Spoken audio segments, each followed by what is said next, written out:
네, 안녕하십니까. 2025 대학생 시국포럼 제1차 백문백답 토론에 오신 전국의 대학생 그리고 대학원생 여러분들 진심으로 환영합니다. 저부터 간단히 먼저 소개해드리겠습니다. 저는 백문백답 토론의 사회를 맡게 된 연세대학교 전 총학생회장 함영진이라고 합니다. 반갑습니다.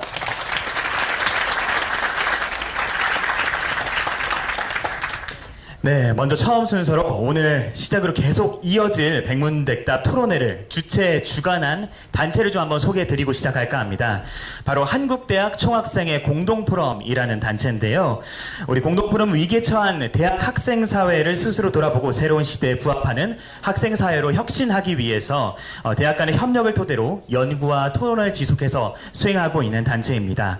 현재 우리 고려대학교, 서강대학교, 또 연세대학교, 한국외국어대학교, 디지스트 대구 경북과학기술원, 지스트 과학기술원, 광주과학기술원, 카이스트 한국과학기술원, 포스텍 포항공과대학, 그리고 유니스트 울산 과학기술원 학부 총학생회 등 9개교 총학생회가 운영위원교로 포함이 되어 있고요. 그리고 약 40여 개의 네트워크 협력대학 총학생회가 함께 대한민국의 청년 사회와 대학 사회를 함께 그리며 나아가고 있습니다. 네, 그러면 다음으로 토론회를 본격적으로 좀 시작하기에 앞서서 오늘 귀한 발걸음을 해주신 분들과 대학생 패널 분들을 한 분씩 좀 소개를 드리도록 하겠습니다. 오늘 소개드리면서 잠시 자리에서 일어나서 인사해 주시면 감사하겠고, 제가 양해를 먼저 좀 구해야 되는 것이 오늘 행사가 굉장히 좀 빡빡하게 잡혀 있다 보니 많은 분들을 소개해 드리지 못할 것 같습니다. 대신해서 양해를 좀 구하도록 하겠습니다. 먼저 우리 2025 대학생 시국포럼 제1차 백문백답 토론회 첫 번째 게스트를 좀 모셔보도록 하겠습니다. 사실 오늘 토론회 게스트 분을 섭외하면서 어려움이 없었던 것은 아닌데요. 흔쾌히 제일 첫 번째 연사로 수락해 주신 분이 계십니다. 박수로 맞아주시기 바랍니다. 우리 한동훈 전 국민의힘 당대표님이십니다. 큰 박수 부탁드립니다.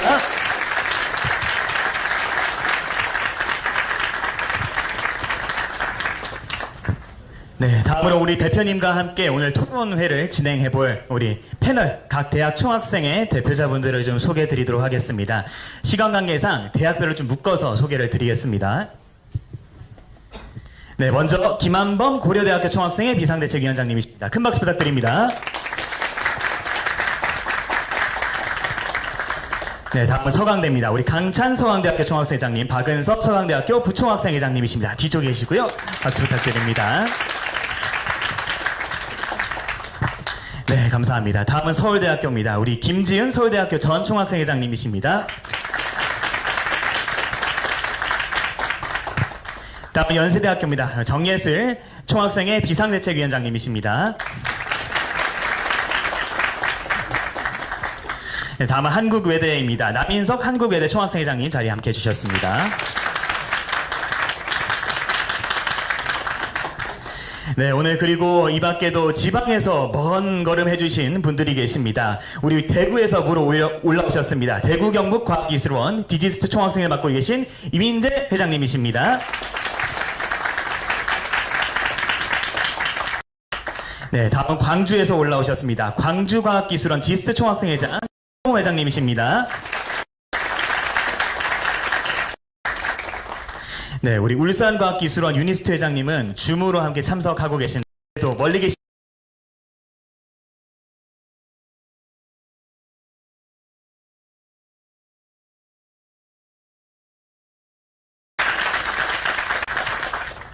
다음 포항에서 올라오셨습니다. 우리 포스텍 포항공과대학 박준기 회장님 자리해 주셨습니다. 네, 다음은 대전에서 오셨습니다. 우리 한국과학기술원 조현준 총학생회 부비상대책위원장님, 그리고 정현우 전 부비상대책위원장님 함께 해주셨습니다. 네, 그리고 오늘 행사 주최주간을 함께 해주신 한국대학 총학생회 공동포럼 사무처장 박현민 처장님이십니다. 네, 그 다음에 또 특별한 분들이 많이 와 계십니다. 제가 오늘 국회의원분들이 너무 많이 오셔가지고 한 분 한 분 소개를 드릴 생각을 하고 있었는데 너무 많이 오시고 지금 막 흩어져 계셔가지고 제가 명단 수합이 아직 안 됐다고 합니다. 그래가지고 네, 우리 그래도 총학생 공동포럼 협력위원으로 함께 해주신 박정훈 의원님하고 함께 해주신 국회의원님들을 우리 대학생들의 젊은 뜨거운 박수로 함께 환영해 주시기 바랍니다.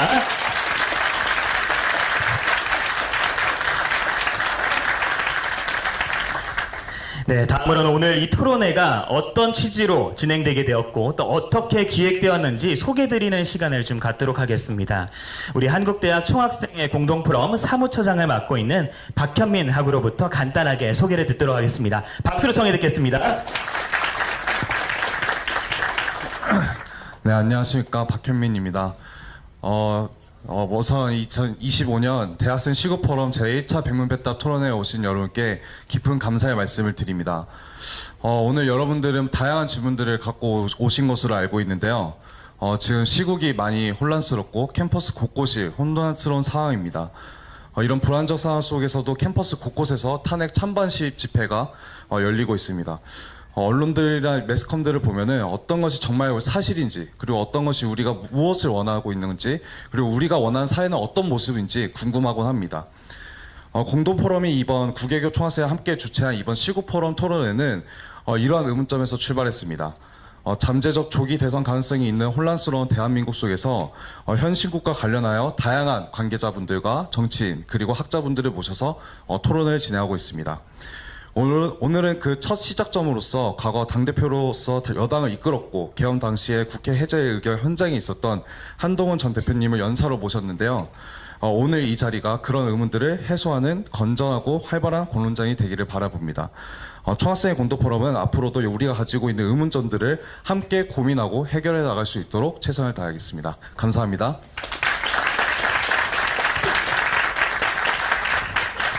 네, 말씀 감사합니다. 그럼 이제 본격적인 순서로 좀 넘어가 보도록 하겠습니다.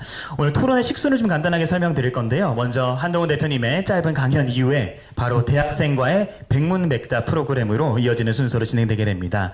우리 백문백답은 우리 함께 자리하고 있는 총학생회 대표들 그리고 이미 사전에 수합된 질문들 그리고 당일 현장 질문들로 구성되게 됩니다. 우리 대학생 여러분들의 유쾌하고 솔직하면서 하지만 진지하고 날카로운 질문들을 좀 기대해 보겠습니다. 그럼 소개해드리겠습니다. 우리 강연해 주실 2025 대학생 식프로 백문백답 토론의 첫 번째 연사이자 게스트이십니다. 한동훈 대표님을 큰 박수로 맞으시길 바랍니다.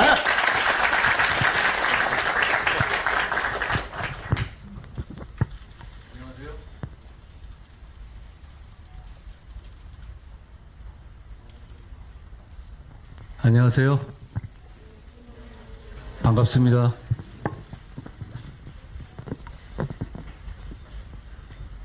잘 지내셨습니까? 지난 12월 이래 대한민국이 굉장히 뜨거운 겨울을 겪었던 것 같아요. 제가 50 조금 넘었거든요.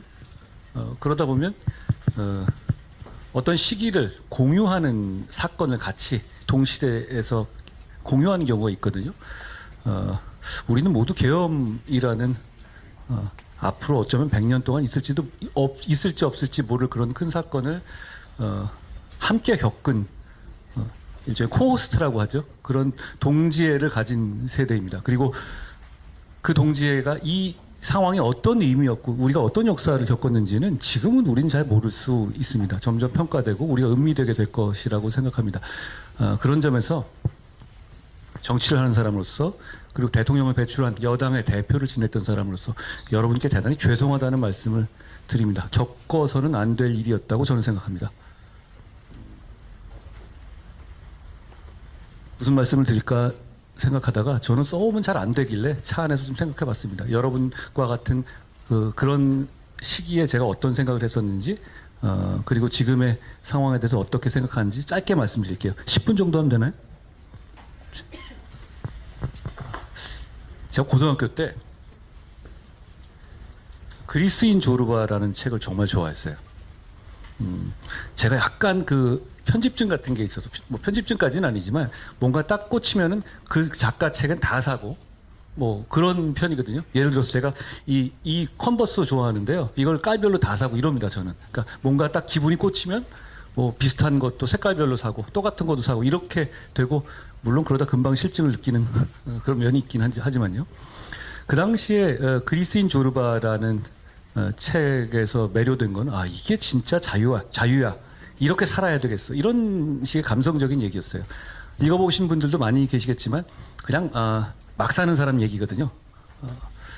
그리고 그 책을 쓴 니코스 카잔차키스라는 사람이 쓴 책들을 제가 다 봤는데요. 고등학교 때 일인데 그 사람의 묘비에 이런 말이 있어요. 나는 아무것도 두려워하지 않는다. 나는 자유다. 아, 이게 자유인가 보다. 뭐 이런 생각이었죠. 저는 그게 자유라고 생각했었습니다. 그런데 우리가 아는 자유란 말이 되게 다양한 것 같아요. 여러분, 자유가 뭡니까? 말은 하지만 그게 조금 들어가 보면 각자 생각하고 있는 자유란 말들이 다 다른 것 같아요. 대통령은 자유민주주의를 지키기 위해서 계엄을 했다고 하시잖아요. 그런데 저는 자유민주주의를 계엄이 파괴한 것이라고 생각해서 계엄을 저지했습니다. 자유라는 개념을 보는 생각들이 조금 다른 것 같아요. 그런데 제가 어떻게 자유를 생각하는지 그냥 뭐 저라는 사람이 이렇게 생각하는구나 라는 정도로 가볍게 들을 수 있을 것 같아요. 그러고 나서 최근에 자유를 말하는 사람들 보면 지금 이제 그렇게 모든 자기가 쪼대로 사는 것 자체를 자유라고 말할 수도 있죠. 멋지죠? 저도 그러고 싶습니다. 예. 그런가 하면 냉전 시대에 프리월드, 자유진영, 자유세계 그런 의미에서 자유를 얘기하는 분들도 계세요. 그럼 예를 들어서 50년대 우리나라 자유국가입니까? 자유민주주의를 한 나라는 아니었을 수 있어요. 그렇죠? 그렇지만 친미를 했고 미국과 함께 자유진영을 지킨 나라죠. 그러니까 그런 면에서는 자유국가였을 수도 있어요. 그렇죠? 남미의 독재 국가들 있잖아요. 한때 미국의 조직적인 지원을 받았던 그런 나라들은 독재와 인권 탄압을 자행했지만 자유진영, 프리월드에 있었던 거는 또 맞거든요. 그런 면에서 그 나라도 자유국가라고 할 수 있겠죠. 그런데 그것이 그런 나라들이 우리가 생각하는 우리 마음속에 있고 우리 헌법이 지향하는 자유민주주의는 아니잖아요. 우리가 지향하는 자유는 그거는 아닐 겁니다. 그러니까 예를 들어서 진영론을 나눠서 그 진영의 해악이라든가 효용은 배제한 채 이 진영에 있는 자유를 지킨다라는 식의 자유라면 저는 우리 헌법에 맞지 않는 거라고 생각합니다. 대신에 제가 생각하는 자유민주주의의 자유는 이거예요. 내 자유를 말하는 게 아니라 네 자유를 내가 지켜주겠다. 네 자유를 내가 함부로 침해할 때, 다른 사람이 침해할 때 내가 나서서 막아주겠다. 국가가 나서서 다른 사람의 자유를 침해할 때 꼭 법에 의해서만, 그것도 꼭 필요한 경우에, 최소한의 경우에만 하겠다는 약속, 저는 그게 자유민주주의 핵심이라고 봐요. 그렇기 때문에 저는 이번 계엄이 잘못됐다고 하는 겁니다. 자유민주주의, 우리가 지켜야 할 자유민주주의는 그런 거거든요. 제가 대학 때 이런 책을 읽은 적이 있어요. 바스티아라는, 프레데릭 바스티아라는 사람이 쓴 아주 오래된 책인데요. 뭐 19세기 책이니까요.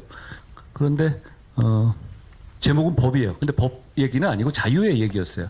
내용을 보면 오래된 얘기니까 지금 기준으로 보면 안 맞는 얘기도 있고 그래도 별로 그렇게 볼만한 얘기가 많지는 않아요. 근데 제가 거기서 이건 맞는 말인데? 라고 평생을 가지고 간 아이디어가 있거든요. 뭐냐면 자유도 하나의 가치잖아요. 자유라는 가치를 다른 가치들하고 있을 때 그냥 똑같이 원 오브 댐으로 보고, 원 오브 댐으로 보면 다른 가치들 있잖아요. 평등이니 뭐니 여러 가지 가치들과 있을 때 그러면 이걸 좀 지키기 위해서 이걸 좀 희생할 수도 있고 뭐 그렇게 되잖아요. 원 오브 댐으로 보면. 그렇게 됐었을 때 바스티아의 말은 뭔진 모르겠지만 다 설명할 수는 없지만 그렇게 할 경우에는 분명히 공동체 전체에 큰 문제가 생긴다라는 아이디어였어요. 저는 그 말에 동의합니다. 도대체 자유를 다른 사람의 자유를 억압하는 것을 특정한 목적을 위해서 쉽게 허용하고 열어줄 때 결과적으로 왜 어떻게 될 거라는 걸 모두 상세하게 설명할 수 없을지는 몰라도 공동체에 큰 해악이 생긴다는 믿음입니다. 저는 그 믿음을 갖고 있어요. 저는 그 믿음이, 저는 보수정치인입니다. 보수정치, 진짜 보수정치의 핵심이라고 생각해요. 그 믿음을 지키기 위해서 정치합니다. 그리고 그 믿음을 지킬 때 결국 우리 사회가 더 성장하고 더 다 같이 잘 사는 사회로 나아갈 수 있다고 생각합니다. 그렇기 때문에 우리 당이 그리고 우리 보수가 어렵사리 배출한 대통령이 한 계엄을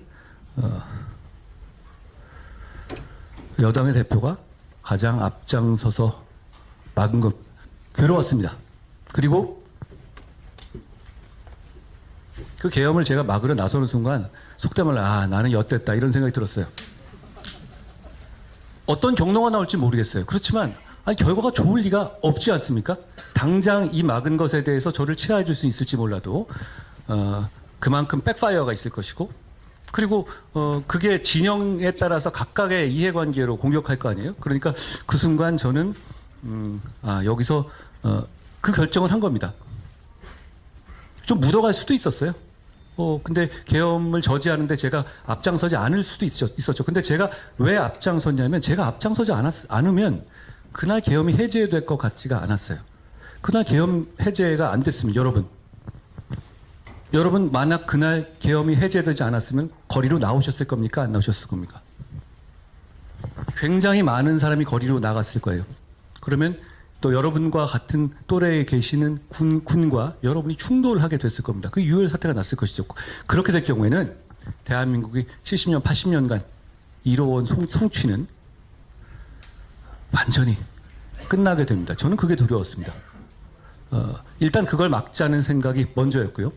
그 이후에 수습하는 과정은 고민과 선택의 연속이었습니다. 그 과정에서 제가 결과론적으로 더 잘할 수 있는 부분이 분명히 있었을 수 있겠어요. 그렇지만 그 마음을 가지고 계엄을 막았고, 그 선택에 후회가 없습니다. 그 이후에 제가 좀 힘들어졌잖아요. 여러 가지로. 그건 또 세상에 공짜가 어디 있습니까? 저는 그렇게 생각해요. 그거에 대해서 담담히 받아들일 생각입니다. 결국은 근데 이 자유민주주의를 지키는 게 그냥 정치 체제의 문제가 아니라 많은 우리의 삶과 직결되어 있습니다. 저는 선택권을 보장하고 경쟁을 보장하는 것이 결과적으로 우리 모두를 이롭게 할 거란 믿음을 갖고 있어요. 물론 그 과정에서 약자를 보호해야 합니다. 그렇지만 약자가 항상 옳다는 전제로 보호해서는 안 된다고 생각해요. 옳고 없이 약자가 가지고 있는 출발선에서의 보정을 해주는 것이지, 약자라고 해서 무조건 얘 말이 옳아 이런 건 아니에요. 그 옳고 그름의 문제는 정확하게 판단해야 되지만 그런 보정은 필요하다고 생각합니다. 결국은 그것이 제가 하고 싶은 정치이거든요. 지금 우리 앞에 놓인 과제들이 많잖아요. 어제 트럼프가 여러 가지 한 말들이 있죠. 그리고 의료 사태의 문제가 있죠. 그리고 R&D 삭감의 문제가 있죠. 그리고 경제 성장률이 기대치를 낮추고 있죠. 이거 하나하나가 대단히 심각한 문제잖아요. 그런데 지금은 계엄과 탄핵, 이런 정치적인 문제, 이런 걸로 인해서 이런 중요한 정말 굵직굵직한 우리의 일상의 문제들이 잘 안 보여요, 언론에. 그런데 그 문제들이 없어진 겁니까? 없어진 게 아니라 가려진 거일 뿐이죠. 그걸 해결하지 못하고 있습니다. 그걸 해결하기 위해서는 저는 이제 시대를 바꿔야 한다라는 생각이 듭니다. 지금 87년 헌법체제는 사실상 유신헌법체제랑 비슷해요. 87년 헌법이 만들어질 당시에 그때는 직선제만을 추구했거든요. 그것만 하고 나머지는 몇 달 있다 합시다 이렇게 된 겁니다. 그 몇 달 있다 합시다가 40년이 된 거죠. 그러다 보니 이상한 조항들이 헌법에 많이 남아있어요. 그게 우리의 삶을 발목 잡고 있죠. 예를 들어서 군인들이 사망하면 일반 우리들이 그냥 사고를 당했을 때보다 더 보상해줘야 됩니까? 덜 보상해줘야 됩니까? 더 보상해줘야 되는 거 아니에요? 우리를 지키다 그렇게 됐으니까. 그런데 우리 헌법은 그걸 완전히 막아두고 있어요. 군의 이중배상 금지 조항이죠. 그것 말고도 굉장히 이상한 조항들이 많아요. 그 기준의 틀에, 우리 알게 모르게 그 틀에 맞춰서 우리가 살고 있거든요. 그걸 이제 바꿀 때가 됐다라고 생각합니다. 지금의 헌법 체제에서는 사실 여러분 87년 헌법 체제, 87년 이래 계엄이 없었습니까? 헌법에 있었죠? 그러면 탄핵이 없었습니까? 있었죠? 근데 그걸 몇십 년 동안 안 하다가 요 몇 년 사이에 다 하고 있어요. 그러니까 이렇게 싸우다가도 그냥 이렇게 싸우는 게 아니라 주변에 있는 칼 다 던지는, 주변에 냄비니 곡괭이니 다 던지는 그런 정글의 게임으로 됐거든요. 지금 이 시스템을 그냥 둔다면 이 상황은 더 잔인해지고 엄혹해질 거예요. 전 이걸 바꿔야 한다라고 생각하고, 그걸 바꾸기 위해서 이번에 리더가 되는 사람은 본인의 임기 단축을 약속하고 거기에 맞춰서 선거를 하겠다는 이 약속이 필요하다라고 생각합니다. 저한테 시간이 좀 지났네요. 말씀드릴 기회가 많이 있을 테니 차차 말씀드리겠습니다만 저는 일단 이 말씀 먼저 드리고 싶었습니다. 제가 너무 미안합니다. 여러분들이 이렇게 시국을 이렇게 고민할 때 이거보다 더 좋은 주제로 더 생산적인 주제로 고민하시고 더 발전하셨어야 한다고 생각합니다. 정치인들이 잘못한 것이고 그 점에 대해서 제가 깊숙이 사과드린다는 말씀을 드립니다. 진심입니다. 고맙습니다. 네, 우리 강연해주신 한동훈 대표님께 다시 한번 큰 박수를 부탁드리겠습니다.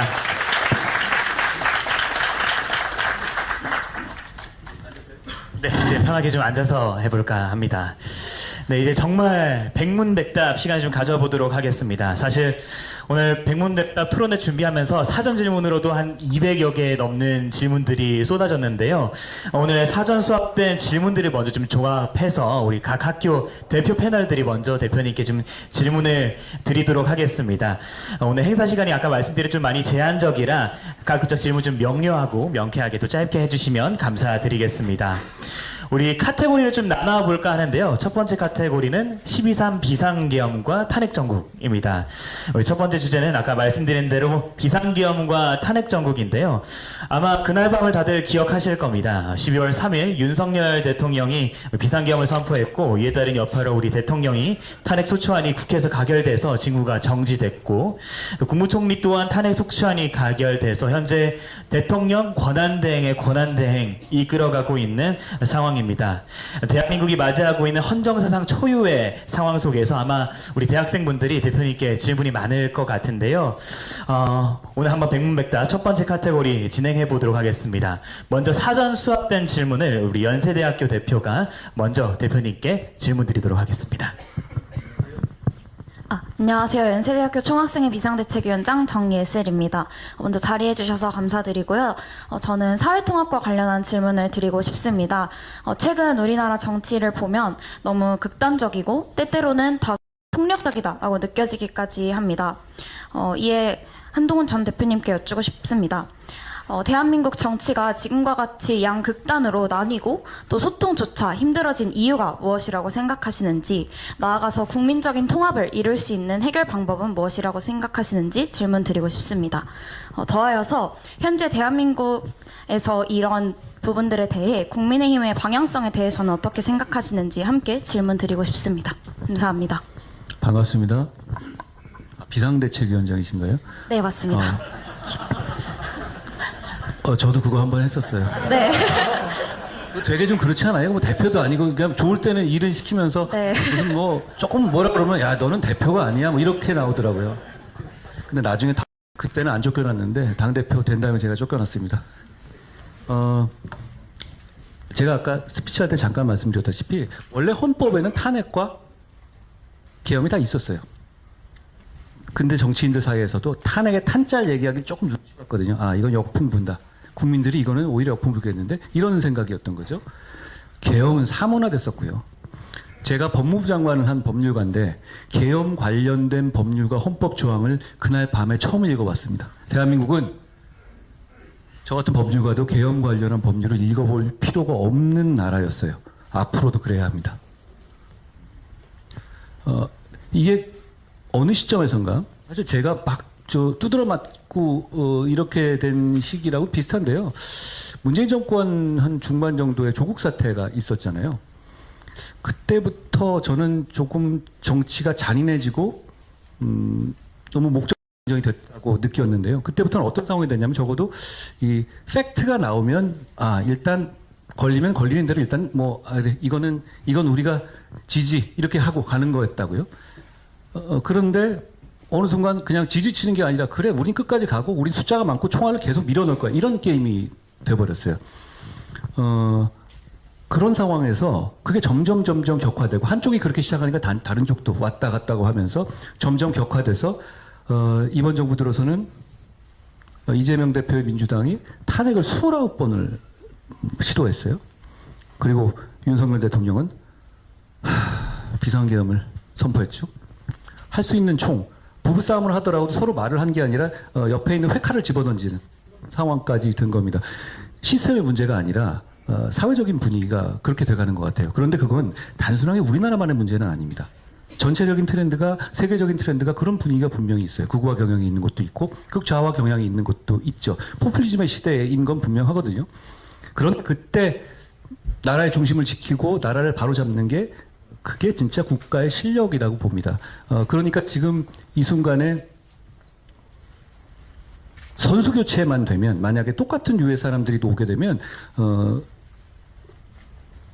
초적이고 더 강력한 싸움이 될 거예요. 그렇기 때문에 저는 시스템을 바꿔야 한다는 것이고, 제가 말씀드리는 87체제를 개헌하는 것은 대통령 권한도 완전히 분권시키고 국회의 권한도 분권시켜서 마음대로 할 수 없게 하자는 체제를 만들어야 합니다. 사람을 믿을 수가 없거든요. 선수 교체는 안 되고 시대 교체가 돼야 하는 겁니다. 그런 면에서 87체제의 종언이 반드시 필요한데, 그런데 87체제의 종언을 대해서 여론조사해 보면 좀 시큰둥하거든요. 그게 왜 그러냐면 어차피 안 될 거라고 생각하시는 거예요. 정치인들만의 게임으로 보는 거죠. 그런데 지금은 바꾸지 못하면 나라가 망합니다. 바꿀 수 있는 호기가 되기도 했어요. 탄핵과 계엄을 직접 보시고 이렇게까지 모이셨으니까요. 그러니까 이번에 바꿔야 한다고 생각합니다. 그러기 위해서 그 실현 가능성을 높이기 위해서는 3년의 임기 단축 안에 많은 사람들이 찬성해야 한다고 생각해요. 그러니까 이 87체제가 문을 닫지 못한 이유는 다 새로운 체제의 주인공이 되고 싶어 하기 때문입니다. 그런데 쓰레기 청소하고 문 닫는 역할을 하는 게 필요해요. 그걸 리더가 하겠다는 마음이 있어야 하고, 그걸 지금 모두 다짐해야 될 때라고 생각합니다. 그걸 바뀌면 잘 되지 않겠습니까? 저는 잘 될 것 같습니다. 그리고 제가 CNN하고 미국 측에 있는 고위 관계자랑 얘기할 때 이제 그분들이 이렇게 얘기하더라고요. 아니 무슨 2024년에 너희 같은 선진국에서 마셜로야 이러더라고요. 좀 쪽팔렸어요. 근데 제가 이렇게 말했습니다. 그런데 그 상황을, 아니 어떤 일이든 일어날 수 있지 세상에서는. 그런데 이렇게 2시간 반 만에 아무런 유혈 충돌 없이 헌법 체제 절차 내에서 막아낸 나라가 이 세상에 있었냐? 그거는 없었습니다. 그러니까 그건 여러분들의 실력이고 우리 대한민국의 실력입니다. 저는 이 고비가 어떻게 보면 대한민국을 한 단계 더 성숙하고 다음 단계로 나가게 할 수 있는 중요한 기회라고 생각합니다. 저는 여러분과 함께 그 기회를 놓치지 말자라는 말씀을 드리고 싶어요. 네, 감사합니다. 우리 첫 번째 질문이었는데요. 계속해서 계엄 그리고 탄핵 정부와 관련된 질문을 좀 이어가 보도록 하겠습니다. 이어서는 우리 뒤에 있는 디지스트 대구경북과학 기술연이죠. 그리고 서강대에서 좀 하겠습니다. 마이크를 좀 전달해 주시면 감사하겠습니다.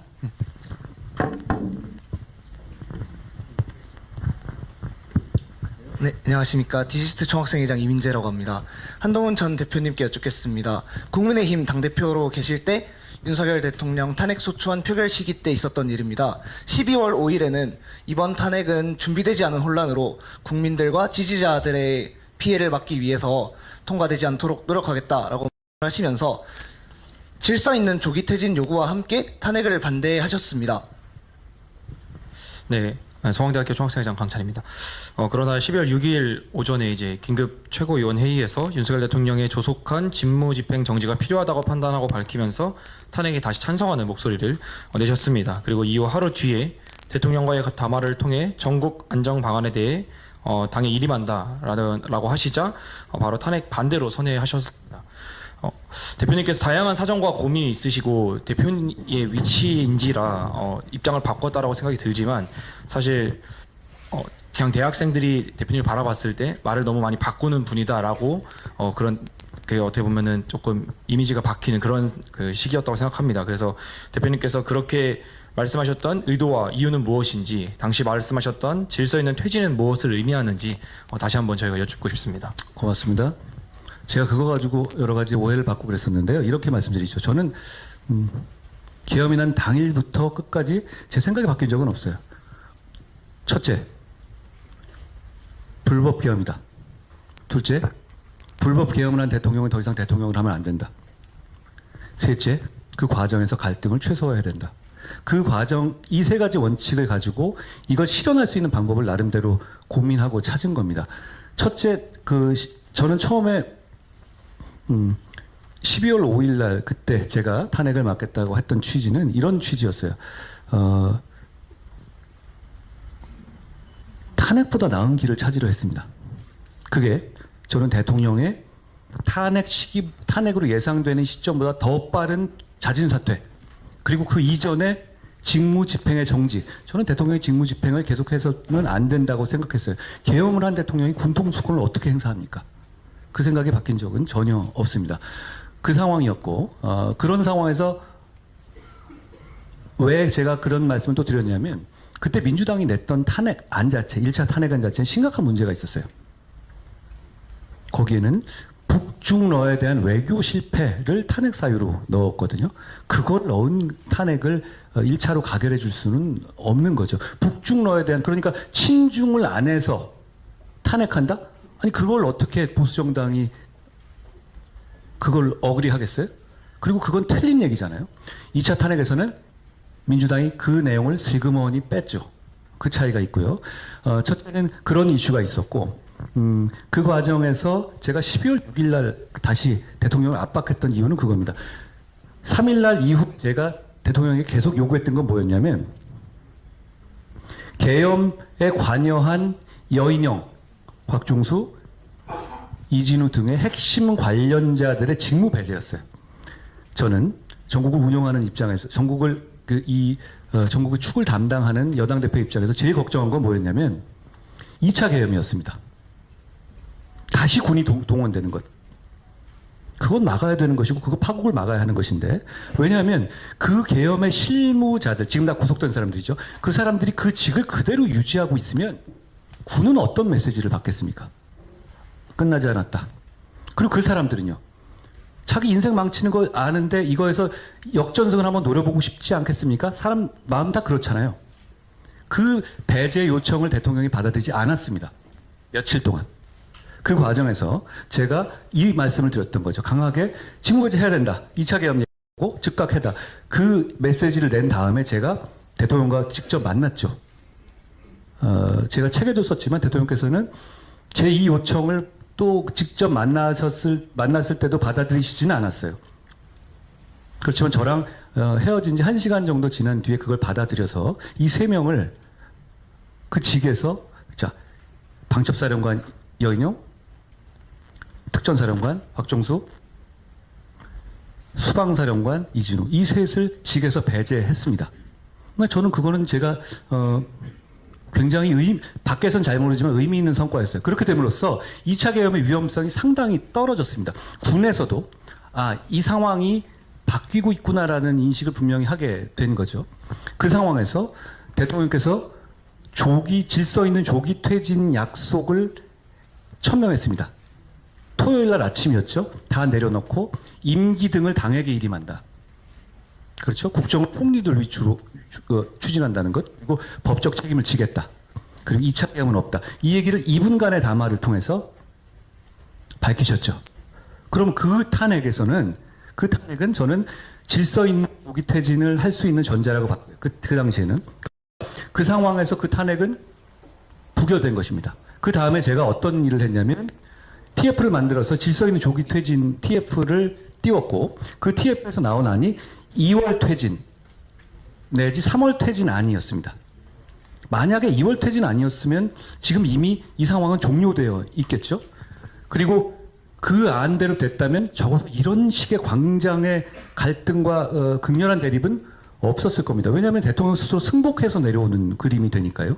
저는 그것이 우리의 갈등과 분열의 소지를 최대한 줄이면서도 제가 아까 제일 처음 말씀드린 그 3가지 원칙을 지키는 길이라고 생각했던 거예요. 자, 그런데 그 안에 대해서 결국 대통령이 당초 말씀하신 것 좀 다르게 질서 있는 그 조기 퇴진 안을 수용하지 않는다는 입장을 12월 12일에 발표하신 겁니다. 그 전에도 그 상황은 저도 공유했지만요. 그렇게 되니까 그 다음에는 제 고민의 지점은 이거였어요. 만약 그렇게 돼서 대통령께서 계속 직무를 수행하고 군통수권까지 갖고 있는 상황이 되면 여러 가지 문제가 생길 수 있는 거예요. 군이 다시 동원될 수도 있고, 그리고 수사기관이 어떤 뭐 체포 시도를 한다거나 할 때 공권력과 공권력 사이에 충돌이 생길 수도 있고, 그런 문제 때문에 직무 집행 정지를 어떻게든 서두를 수밖에 없는 판단을 한 것이고, 그래서 그 다음에 있었던 그 두 번째 탄핵, 그리고 그 두 번째 탄핵 안에는 아까 제가 치명적이라고 말씀드렸던 북중러에 대한 외교 실패라는 그 탄핵 사유가 빠져 있었습니다. 그러니까 그 탄핵 사유는 수긍할 수 있었던 것이죠. 그래서 그 두 번째 탄핵에서 가결 의견을 제가 내서 통과됐던 것이고, 그 통과 직후에 당에서의 반발로 제가 당에서 쫓겨나게 된 겁니다. 제가 일관성이 없었나요? 저는 그렇게 생각하지 않는데요. 예를 들어서 제가 대통령께서 이 불법 계엄이 아니다, 진짜 할 만한 계엄이 있다, 이렇게 바뀐 게 있습니까? 없죠? 그러면 대통령이 그럼에도 불구하고 직무를 계속해야 된다라고 제가 생각이 바뀐 게 있습니까? 그게 없는데요. 갈등을 최소화하는 방법을 찾기 위해서 노력한 것이다라고 말씀드립니다. 그런데 지나고 보면 여러분들처럼 막 여러 가지 생각해 볼 때 저보다 더 나은 결과를 낼 수 있는 방법이 있었을지 잘 모르겠어요. 제가 이 책을 쓰면서 한번 생각해 봤거든요. 이날은 이때 이렇게 했는데, 이때 어땠을까. 근데 후회되는 지점들이 좀 있어요. 제가 조금 더 설명을 잘하거나, 조금 다른 방향으로 어떻게 접근해 볼 방향이 있었는지, 그리고 당내를 설명할 수 있는 이런 부분에 대해서는 제가, 그런 게 좀 부족해요. 제가 이 목표를 딱 정하고 꼭 진짜 이게 필요하다고 생각하면, 저는 절벽에서 뛰어내리는 편이거든요. 근데 그게 아니라 조금 더 시간을 주고 여유를 가지고 접근했으면 어땠을까. 이런 후회는 좀 있어요. 그런데 그때 선택은 제가 그 시점에 갖고 있는 정보와 그걸 보면 전적으로 선이었다고 생각해요. 그리고, 만약에 그 질서 있는 조기 퇴진이라는 게 이거예요. 한마디로 대통령이 물러나 있고 언제까지 내려온다고 하고 그때까지 서로 선거 준비해서 다만 탄핵보다 먼저 선거를 치르자, 이런 얘기하는 말이에요. 지금보다는 혼란이 덜하지 않았겠어요? 그리고 차라리 그거 할 걸 그랬다고 말하는 사람이 지금도 계시죠. 그리고 근데 한계는 있었어요. 그거를 야당이 꼭 용인하겠느냐. 야당은 상황을 어떻게 보면 싸움을 붙이고 싶어 하고, 그리고 대중들 입장에서는 끌어내리고 싶어 하잖아요. 그러니까 그런 선택의 장애물은 많이 있었는데, 저는 그때 이런 생각을 했어요. 이걸 시도조차도 안 한 상태에서 탄핵을 하는 거하고, 이거 그래도 최대한 노력해 본 상태에서 어쩔 수 없이 탄핵하는 거하고는 많이 차이가 있을 것이다, 사람들의 마음에. 그런 선택을 했던 겁니다. 저한테 이런 말씀을 하실 기회를 주셔서 고맙습니다. 고맙습니다. 네, 감사합니다. 대표님께 그래도 뭐 양해를 한 가지 그래도 허락을 구하고 싶은 거는, 우리 대표자 질문뿐만 아니라 그래도 오늘 대학생분들 한 200~300명이 같이 하고 계신데 아마 궁금한 게 많을 것 같습니다. 뭐 질문을 종합해서 질문을 했는데 미처 질문을 못 하거나 오늘 꼭 질문 안 하면 나는 정말 후회할 것 같다, 이런 분들이 꼭 있을 것 같아서, 네, 이번 카테고리 비상계엄과 탄핵 정국과 관련해서 플로어 질문하실 분 한 분 정도만 좀 자원받고 다음 카테고리 좀 넘어가도록 하겠습니다. 혹시 한 대표님께 질문해보고 싶으신 분 계십니까? 대학생분들로 받겠습니다. 혹시 해보고 싶으신 분? 뒤에서 잘 안 보이는데. 네, 뒷분. 네.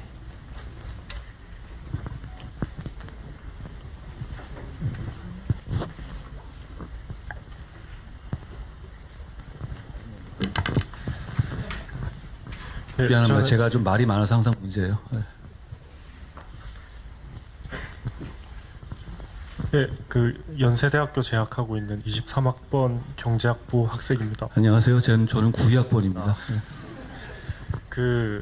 대표님께서 12월 8일 날 한덕수 총리하고 대통령의 권력을 이양받아서 뭐 행사하시겠다고 그렇게 말씀하셨는데, 그거는 대표님께서 강조하신 그런 법과 원칙에 좀 헌법에 부합하지 않는 그런 행동이 아니냐는 지적이 좀 많았는데, 그 부분에 대해서 어떻게 생각하십니까? 제가 권력을 이양받는다는 말을 한 적은 없고요. 권력을 어떻게 이양받겠어요. 그런데 그 시점은 보십시오. 이런 겁니다. 그게 12월 8일이었습니다. 그렇죠? 근데 12월 7일 날이 토요일이었고, 토요일 날 대통령께서 2분짜리 담화를 다 내려놓겠다는 담화를 했죠. 그 다음에 탄핵이 기각되고, 그러면 저희는 질서 있는 조기 퇴진, 그러니까 대통령의 임기 단축 조기 퇴진을 준비하는 것이 급선무였어요. 그걸 준비하고 있는 단계였고, 그 담화는 12월 8일 날 나온 건데요. 사실 그래서 12월 7일 날 제가 총리 공관에서 총리님과 담화를 한 것도 보도가 됐죠. 그걸 준비하겠다는 거였습니다. 그 담화를 8일 날 한 이유는 대통령의 12월 7일 약속, 그러니까 조기 퇴진할 것이고, 그리고 국정을 총리 중심으로, 그러니까 이선으로 후퇴하겠다는 그 담화에 이 메시지에 담긴 그 약속을 기정사실화하기 위한 절차였습니다. 무슨 말이냐면 대통령이 아니라 실제로 이 질서 있는 조기 퇴진의 핵심은 대통령이 이선으로 후퇴해 있는다는 점에 있는 거예요. 이 질서 있는 조기 퇴진의 어려운 점은 그러면 퇴진하기 전까지는 누가 어떻게 직무를 수행하지? 라는 점에 있어요. 그러니까 그 답은 총리 중심으로 간다는 것이었죠. 그렇기 때문에 그 상황에서 어떻게든 대통령의 이선 후퇴 약속이 지켜질 거라는 것에 대해서 대통령에 대한 어떤 메시지도 있고 대중에 대한 메시지도 필요했던 겁니다. 그런 차원에서 사실 그 절차는 별로 준비한 절차가 아니라 총리와 제가 서서 말씀드린 이유는 총리 중심으로 돌아간다라는 말씀을 드리기 위한 것이었어요. 원래 당정협의라는 걸 늘 하거든요. 뭐 자세히는 안 보시지만 총리와 당대표가 당정협의 발표하는 거 굉장히 많이 해요. 이런 식으로. 그런 건데 그거를 저도 약간 놀랬어요. 이걸 보고 이렇게 비판을 하나? 라고 당시에는 제가 야 이거는 너무 억까인데 이렇게 생각했어요. 내가 뭘 하겠다는 것도 아닌데 아니 여기서 게다가 당시에 어떤 움직임이 있었냐면 대통령실에서 국무회의를 대통령이 주재한다라는 얘기가 나왔어요. 근데 그렇게 되면 말짱 도루묵이잖아요. 그럼 국정을 그냥 수행하겠다는 얘기니까. 저희는 그게 아니라 빨리 이 한덕수 총리가 주도하는 대통령의 이선 후퇴 체제가 가동된다는 것을 국민들에게 보여주고 대통령실에 보여주고 기정사실화해야 된다는 게 필요했습니다. 그런 차원에서 제가 그런 얘기를 했던 것이 그러다 보니까 내용도 좀 벙벙하잖아요. 별로 준비가 간 얘기가 아니라 하나만 한 내용이지만 결국 앞으로 총리가 중심으로 간다. 이 얘기만 하고 싶었던 거예요. 그런데 지나고 보니까 이런 상황이 된 거죠. 아까 제가 이제 억가라고 말씀드렸는데 저는 야 이거 무슨 그리고 민주당이 저를 그거 가지고 공격했잖아요. 근데 그거는 바로 민주당이 박근혜 정부 말기 탄핵 직전에 본인들이 했던 주장이에요. 그런데 그때 사실 이런 상황이 된 거죠. 비상계엄에서 1차 탄핵까지는 여러 정치 세력들이 제가 이 상황을 수습하는 하고 해서 뛰는 것에 대해서 그렇게 브레이크를 걸 수 있는 상황이 아니었어요. 뭐 제가 당대표로서 나섰고 이런 부분이 있었으니까요. 게다가 탄핵 여부가 결정되지 않고 아는 상태였고. 그런데 이제 1차 탄핵이 기각되고 제가 기각 쪽에 손을 들어준 다음에는 탄핵을 바라시던 분들은 다 저를 공격하기 시작했고 그리고 저는 또 당내에 적이 많잖아요. 이분들도 역시 다 같이 함께 저를 공격하기 위한 그런 어려운 상황이 된 거죠. 그 상황에서 바로 이 장면이 있었던 것인데 제가 아까 잠깐 말씀드릴 때 지나고 보면 내가 조금 더 서두르지 누를 것. 직진하지 말고 조금 더 주변을 생각할 것. 이런 부분들이 좀 있었다고 말씀드렸잖아요. 이게 좀 대표적인 경우였어요. 그러니까 이렇게 보일 수 있는데 내가 이걸 이렇게도 볼 수 있구나라는 생각을 잘 못했어요. 그런 점에 대해서 이 부분에 대해서는 제가 좀 지나고 난 다음에 이거는 뭐 제가 아직 갈 길이 멀구나 이런 정도 생각을 했습니다. 그런 경우에서 이루어진 것이고 실제로 그 이후에 어떤 이 당이 무슨 나서서 뭘 하거나 이럴 수 있는 구조는 아니에요. 권력의 행사 구조가 당은 정부에 대해서 의견을 내는 것이지 그걸 이양해오거나 이럴 구조는 전혀 없습니다. 그런 정도의 공격은 제가 보기에는 좀 왜곡된 프레임 공격이었는데 그 시점에 근데 제가 그런 비밀을 좀 줬다라는 생각을 합니다. 좋은 말씀 고맙습니다.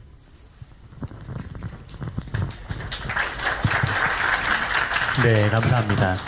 질문들을 좀 더 받아보고 싶은데 뒤에 또 질문 기회가 있고 또 다른 카테고리가 있으니까 양해를 좀 부탁드리겠습니다.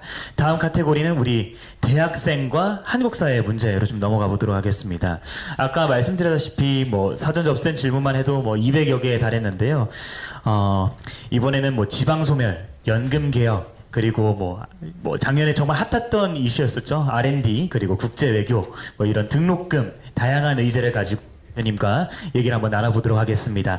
첫 번째는 광주과학기술원 그리고 울산과학기술원에서 우리 지방 소멸을 주제로 질문을 좀 준비해 주셨습니다. 마이크 전달을 좀 부탁드릴게요.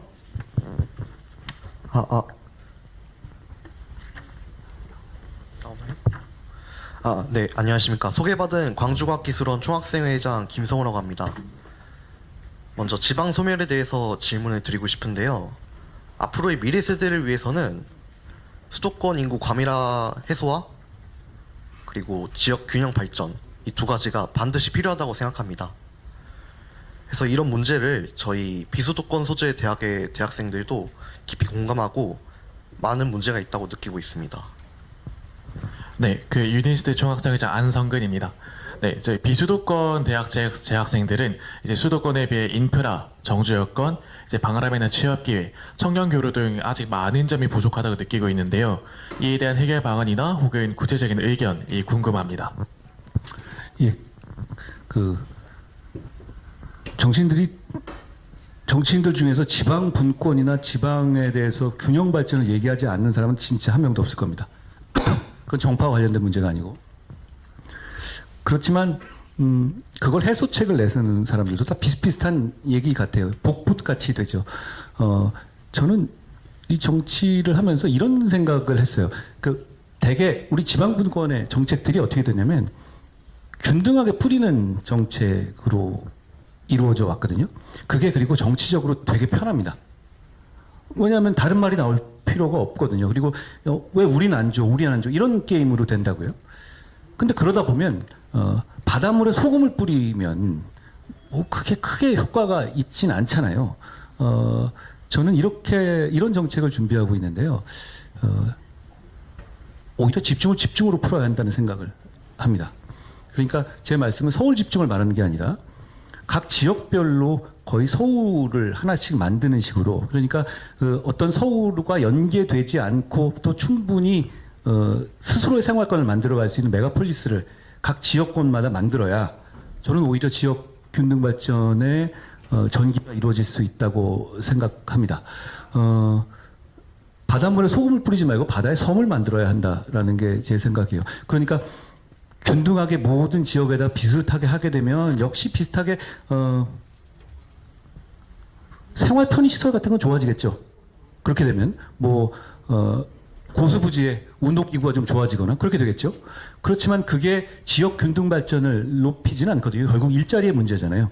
이런 좋은 대학도에 있는 것도 거기서 일자리가 없으니까 그런 것이고, 그럼 결국은 제가 대기업 있는 분들을 만나서 지역에다 계속 회사를 보내달라고 읍소를 할 때도 이분들이 그러고 싶은데 문제는 사람들이 안 가려고 하는 이유는 그 지역 자체로 자기들이 다 해결되지 않는다는 그런 것 때문이에요. 결국 저희는 그런 정책을 제가 준비하고 있는데요.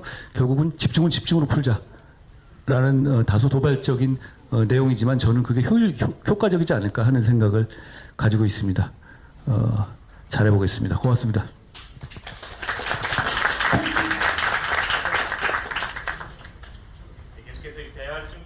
싶은데 시간이 많지 않아서 계속 바로 다른 키워드로 좀 넘어가 보도록 하겠습니다. 다음은 아까 말씀드렸다시피 연금개혁입니다. 우리 서울대에서 연금개혁을 주제로 질문 주시겠습니다. 안녕하십니까. 네. 서울대학교 전 총학생회장 김지은입니다.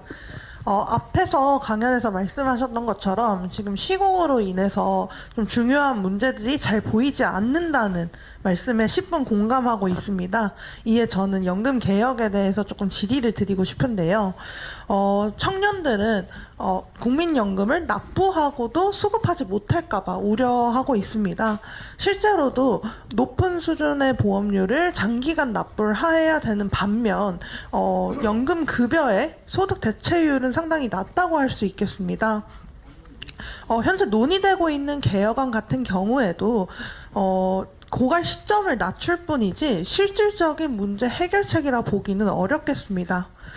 더구나 여야 간 관련하여 합의를 이루지 못하고 있고 청년 세대들 입장에서는 청년 세대의 입장을 과연 반영하고 있는 것인가 하는 의문이 들기도 합니다. 이에 대해서 한 전 대표님께서는 어떻게 생각하시는지 궁금하고 그 해결책을 공유해 주시면 감사하겠습니다. 반갑습니다. 청년들께서 굉장히 약오르고 짜증나시는 이슈일 것 같아요. 근데 이것도 어떻게 보면 우연찮게도 87 체제의 일부예요. 88년부터 시작된 거거든요. 문제를 해결할 때, 정치적으로 문제를 해결할 때 두 가지 방법이 있어요. 문제를 해결하는 방법이 있고, 범인을 찾는 방법이 있습니다. 이 문제는 범인이 없어요. 그 당시에는 그 판단이 맞았거든요. 이렇게 우리가 될 줄 알았습니까? 그렇지만 해결책은 사실 있어요. 저는 먼저 저도 이 문제를 굉장히 청년층 여러분의 입장에서 많이 생각을 해봤거든요. 분명히 예전 세대가 받았던 것보다는 조건이 나빠지는 건 현실적으로 분명합니다. 분명한데, 그러면 지금 나와 있는 이런 연금 상품들 있죠?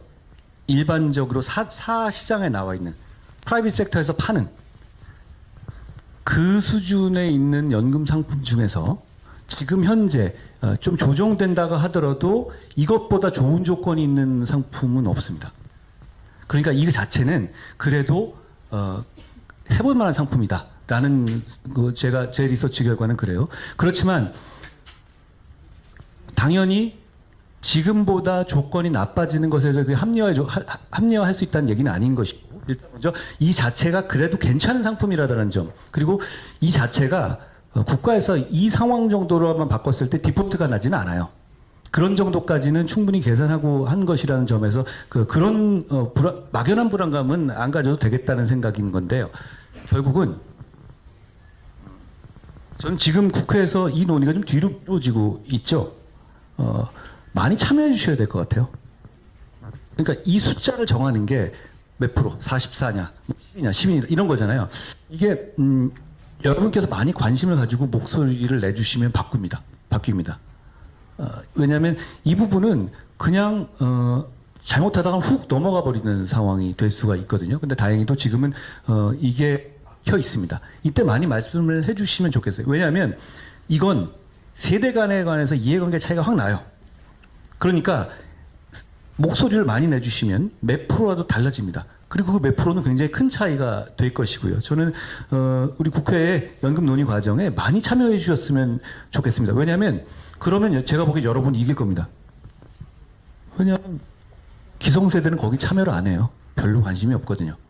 그러니까 직접 참여하셔서 강하게 목소리를 내주시는 것만으로, 왜냐하면 이게 뭐가 정답인지가 있는 문제가 아니에요. 왜냐하면 상황이 이렇게 됐으니까 이거를 지속 가능하기 위한 방안을 찾는 것인데, 이게 13, 14, 15, 뭐 이럴 수도 있고 저럴 수도 있어요. 그리고 그게 현재 기준에서 2070년 상황에서 뭐가 어떤 인구 변화가 있을지를 확단할 수 있는 사람은 없어요.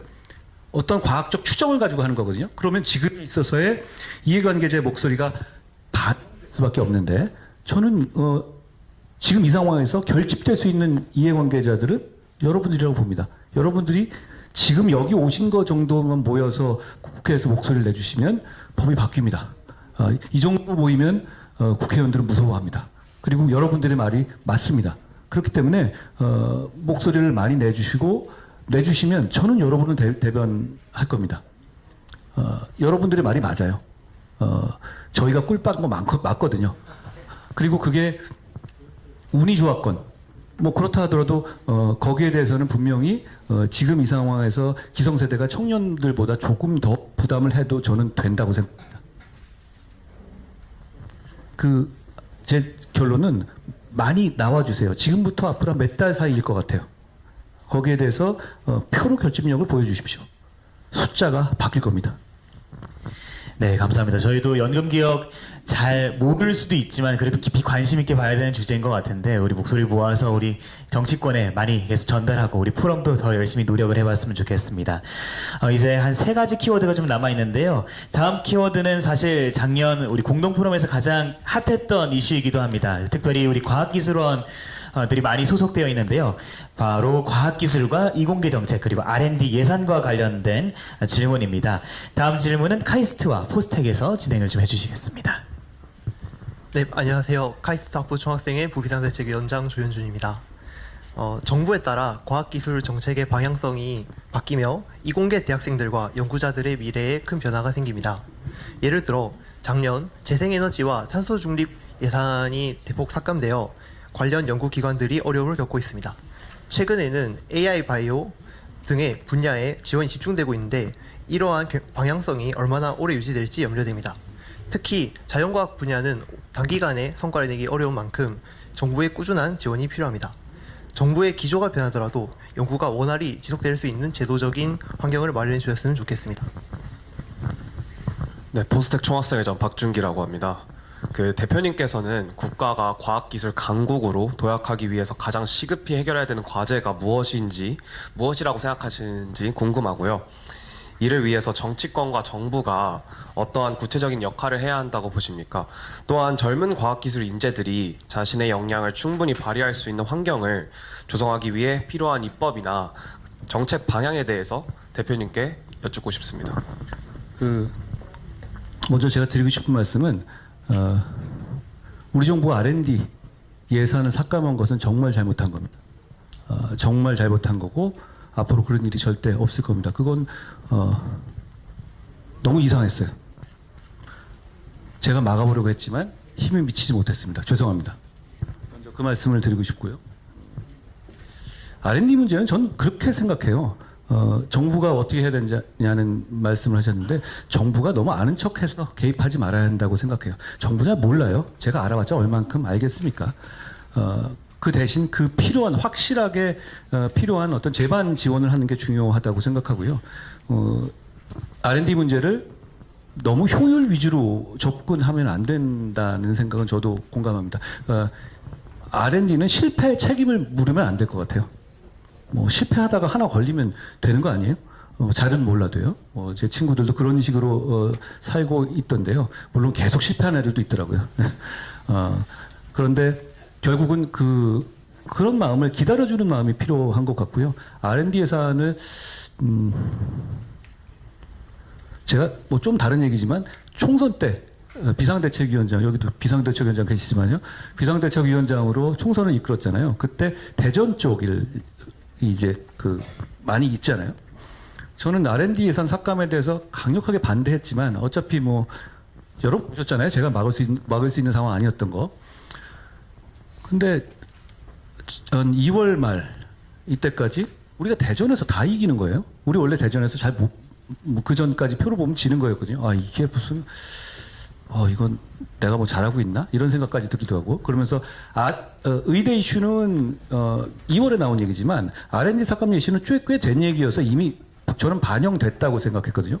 아니, R&D 삭감 가지고 다들 뭐 이렇게 욕하던데 별로 그렇게 표에는 영향이 없네? 딱 그렇게 생각했어요. 2월 말까지. 근데 3월이 되니까 다 지는 걸로 나오는 거예요. 그때 제가 어떤 취지였냐면, 결국은 그때 제가 이 R&D라는 것의 본질을 좀 느꼈어요. 결국은 그때 R&D가 말은 멋있지만, 연구자들의 인건비나 연구자들에 대한 노고에 대한 어떤 그런 생활이라든가 이런 걸 지원하는 거 아니에요? 3월이 돼서 새로 학기가 시작되면서부터 거기에 대한 고통을 우리에 있는 과학자들과 이분들이 막 느끼시는 거예요.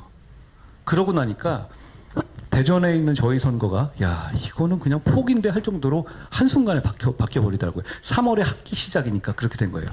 제가 그걸 보고 이거는 정말 그러니까 이 R&D라는 것을 무슨 기계사고 이런 문제가 아니라 과학자들이 제대로 과학자들도 현실의 생활인이니까요. 생활하면서도 연구를 할 수 있도록 도와줘야 되는 그런 거잖아요. 그게 또 우리 모두를 위한 것이기도 하고요. 그런 부분에 대해서 이건 잘못된 정책이었다. 그러니까 R&D 삭감을 물론 중간중간에 잘못된 어떤 그 불량한 사람들은 그건 그대로 솎아내면 되는 것이지 총액으로 낮추는 방향은 이건 잘못된 거였습니다. 제가 다시 한번 죄송하다고 말씀드립니다. 막지 못했습니다. 그런 일이 없을 겁니다. 너무 과학과 R&D라든가 우리 기술 문제를 정치가 너무 아는 척하면 안 된다고 생각해요. 솔직히 말하면 저는 모릅니다. 저는 물리학 덕후긴 하거든요. 근데 제가 알아봤자 얼마나 알겠어요. 그걸 가지고 너무 깊이 들어가서 방향성까지 잡아주면 저는 안 된다고 생각해요. 물론 그러지 않았을 경우에 누수도 있을 것이고 뭐 일정 부분 셀 수도 있고 일정 부분 필요하지 않은 연구가 이루어질 수도 있겠는데요. 세상에 필요한 연구인지 필요하지 않은 연구인지는 시간의 마법이 정해주는 거지 지금 우리가 결정할 문제는 아니라고 생각해요. 저는 과학의 문제는 전문가에게 맡겨야 된다. 결국 그게 답이라고 생각합니다. 저는 그렇게 하고 싶습니다. 네, 감사합니다. 시간이 조금 오버됐지만 나머지 두 가지 키워드 계속 좀 진행을 해보도록 하겠습니다. 다음은 국제 외교인데요. 사실 미 트럼프 대통령이 당선된 다음에 계속해서 뭐 놀라움과 충격의 연속입니다. 특별히 뭐 어제는 한국을 콕 집어서 말한 그런 언급도 있었기 때문에 이거에 대해서 안 여쭤볼 수 없을 것 같은데요. 다음은 한국 외대에서 우리 국제 외교를 키워드로 해서 대표님께 질문을 좀 한번 드리도록 하겠습니다. 네, 대표님 안녕하십니까. 한국외대 서울캠퍼스 총학생회장 남인석입니다. 최근에 이제 트럼프 당선으로 인해 급격하게 변동되는 이제 국제 거버넌스나 정세를 보면 미국과의 관계를 이제 다시 한번 재고해 볼 때가 되지 않았나라는 생각이 드는데요. 사실 미국과의 관계는 우리 보수 정당이 항상 세우는 그러한 외교적 정체성이기도 한데 이거에 대해서 대표님 생각이 어떠신지 여쭙고 싶습니다. 며칠 전에 되게 재미있는 장면이 있었죠. 이 젤렌스키하고 벤스 부통령하고 트럼프 대통령 사이에 일종의 토크쇼를 하듯이 뭐 SNL 같은 장면이 있었잖아요. 막 몰아치고 뭐 중간에 나가고 거기서 미국에서 이런 얘기를 했어요. 당신한테는 카드가 없어. 젤렌스키한테 이렇게 얘기했죠. 뭐 젤렌스키가 좀 디맨딩해요. 저도 우크라이나 사람들 좀 만나보면 야, 이 사람들 우리도 맡겨놨어? 뭐 이렇게 잘 해달라는 게 많아. 이런 느낌이 받아요.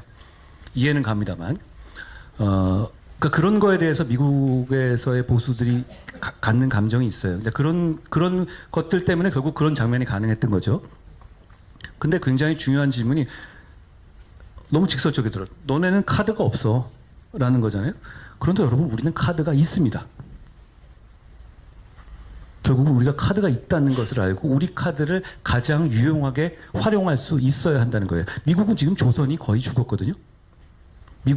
미국의 군사 강국과 미국의 세계 지배는 바다를 지배하는 데서 나오잖아요. 조선을 물론 우리의 경쟁은 중국이죠. 그런데 미국이 중국의 조선을 맡길 수 있는 상황은 아니에요. 블록화된 경쟁 상황과 서로 전쟁 상황 비슷하게 가잖아요. 결국은 우리에겐 카드가 있습니다. 원자력도 우리에게 카드가 있고요. 그리고 미국이 제가 당대표 경선할 때 지금 이제 부차관보관 이 엘드리지 콜비라는 사람이 제가 한 얘기를 트위터로 옮긴 게 있었어요. 그러니까 제가 이렇게 얘기했거든요. 미국이 아시아 퍼스트라는 아시아 프라이어리티라는 그런 정책을 냈거든요. 아시아 잘해주겠다는 뜻은 아니에요. 그게 뭐냐면 유럽의 군사력을 도와주는데 했던 유럽은 너네가 알아서 지키고 우리는 아시아 그러니까 대중국 문제에 집중하겠다 이런 얘기거든요. 그런데 그 지정학적 장면과 아시아에서의 군사력의 문제 감안하면 우리가 카드가 없습니까? 우리가 카드가 있습니다. 너무 걱정하지 마십시오. 저는 기회가 될 수 있다고 생각해요. 그리고 좀 아이러니한 얘기인데요.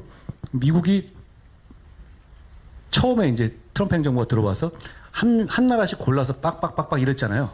돌아가면서 막 여기는 어떻고 이렇게. 근데 우리가 빠지지 않았습니까? 우리는 아직 리더십이 지금 계엄 사태 때문에 정립되지 않았기 때문에 일종의 빠진 거예요. 그런 면에서는 우리는 뭐 그 바람은 좀 지나간 거죠. 지금 얘기되는 25% 관세나 이런 건 이제부터는 미국은 아이템별로 접근하게 될 거예요. 관세를 우리도 철강이라든가 자동차 이런 거는 그 아이템엔 들어가겠지만 그게 우리 하나를 겨냥하는 방식의 그거에서는 이미 그 바람은 좀 지나간 면이 좀 있습니다. 그리고 조금 더 나아가면 저는 우리가 핵무장까지 NPT 탈 때는 어렵기 때문에 어렵다고 보지만 핵무장을 언제든지 할 수 있는 시점까지 가야 생각해요. 이제는 그게 필요하고. 그런데 미국 행정부는 그것에 대해서 훨씬 과거보다 유연합니다. 어제 그 엘드리지 콜비가 말한 이 청문회에서 봐서도 그래 핵의 문제에 있어서 그 나라에다가 어느 정도 맡기겠다는 그런 뉘앙스가 분명히 있거든요. 직접 접촉해, 제가 알기에도 그렇고요. 그럼 결국은 이런 문제에서 우리가, 이 미국 트럼프 행정부 단계에서 우리가 걱정해야 될 부분도 있지만 얻어낼 부분이 굉장히 많이 있다고 생각합니다. 다시 한번 말씀드리지만 우리는 카드가 있습니다. 너무 걱정하지 않으셔도 된다는 생각 말씀드립니다. 네, 감사합니다. 우리 이제 마지막 질문으로 좀 넘어가 보도록 하겠습니다. 마지막 키워드는 아마 아시다시피 등록금입니다. 우리 다 개강한 지 한 사흘 정도 됐습니다. 다들 피곤하신데 오늘 오전부터 계속 줄 서서 오늘 이 토크쇼를 위해서 기다리시더라고요. 한번 간단하게 손들어서 조사를 해볼까요? 아마 다들 등록금 고지서를 받으셨을 텐데요. 우리 대학교 등록금이 올랐다 하시는 분 잠깐만 손 한번 좀 들어주시겠어요? 네. 제가 알기로도 거의 모든 대학에서 등록금이 올랐습니다. 대부분 한 4%에서 5%의 등록금이 올랐는데요. 우리 마지막 질문은 고려대학교에서 우리 대학생의 등록금과 관련해서 질문을 좀 주시도록 하겠습니다. 네. 대표님 안녕하십니까? 고려대학교 서울총학생회 중앙비상대책위원장 김한범입니다. 오늘 귀중한 시간 너무 감사드립니다. 질문 바로 드리겠습니다. 최근에 전국적으로 대학생 등록금이 인상되고 있는 실정입니다. 학교 재정 건전성의 문제도 학교 재정 건전성 문제 해결도 중요하지만 등록금 인상으로 말미암아 학생들의 경제적 부담이 가중되고 있습니다. 국가장학금, 미지금 등의 기존의 억제안이 사실상 충분한 등록금 인상률 제한책으로 작동하지 못하는 것처럼 보입니다. 혹시 대표님께서는 생각하고 계신 정책적 대안이 있으신지 궁금합니다. 많이 오르셨네요. 예. 특히 이제 국가장학금 이유형 문제가 있잖아요. 그게 뭐 잘 아시다시피 등록금을 동결하면 뭐 장학금을 재원을 지원해 주는 건데 이게 그거랑 연동되면 등록금이 올라가면 오히려 등록금이 올라가는데 장학금의 수혜는 적은 이런 아이러니가 생기죠. 단기적으로 이거는 바로 잡혀야 한다고 생각하고요. 이 문제를 많이 느끼고 있잖아요. 그러니까 이건 좀 바로 잡힐 거라고 생각합니다. 방향이 반대여야 되는데 오히려 올라가니까 수혜는 적어진다. 역시 모든 정책과 이 복지의 문제는 주는 사람 말고 받는 사람 위주로 설계돼야 돼요. 지금 이 문제를 통해서 나라에서 나갈 돈은 줄어든 게 됐고요. 그러면 저는 이 문제는 단기적으로 반드시 바로잡혀야 한다고 생각합니다. 저는 등록금 문제에 대해서 좀 획기적인 정책을 좀 준비하고 있는데요. 여러분과 저는 그 얘기는 나누고 싶어요. 이게 등록금에 대한 정책이 아주 돈이 많이 들지는 않아요. 할 수 있는 정책이에요. 파격적인 정책. 그런데 이제 항상 이 문제가 걸리는 거죠. 과연 그러면 모두 대학을 가냐? 이겁니다. 그러니까 아니 그렇게 따지면 대학을 가지 않는 사람들에게는 이만한 돈을 왜 안 주면서 왜 대학을 가는 사람들한테만 이렇게 만약에 어떤 정책을 만들냐면 항상 보면 제가 겪는 딜레마가 항상 그거예요.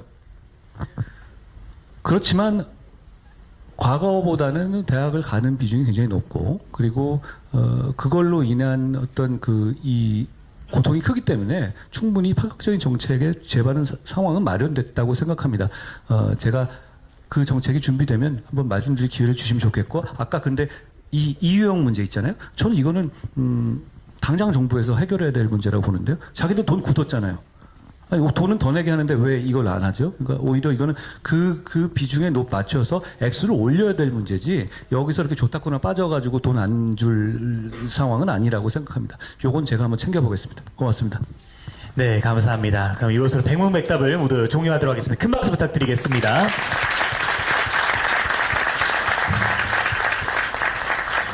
네, 우리 대표님 오늘 처음 연사로 우리 공동포럼에 오셨는데 백문백답 토론에 참여해보신 소감이 어떤지도 잠깐 궁금하고 또 마지막으로 우리 대학생들 대표님 기다리는 너무 고생했는데 한마디 남겨주시면 너무 고마울 것 같습니다. 아유, 저는 뵈서 너무 좋고요. 제가 정치에서 얻을 수 있는 복이라고 생각합니다. 여러분 같은 분들 이렇게 많이 모인 곳에서 의견 듣고 제 생각을 교정할 수, 몇 가지 질문을 보면서 제가 많이 배웠어요. 이거 진짜 이렇게 봤구나. 예를 들어서 아까 말씀드린, 질문하신 분들 중에서 말하는 그 한덕수 총리라는 거. 나는 설마 이걸 그렇게 볼까? 그렇게 생각했거든요. 역시 보여지는 게 중요한데, 이거 제가 갈 길이 멀구나 하는 그런 생각도 하게 되고요. 저는 뵙게 돼서 너무 좋았고요. 먼저 찾아주셔서, 너무 고맙습니다.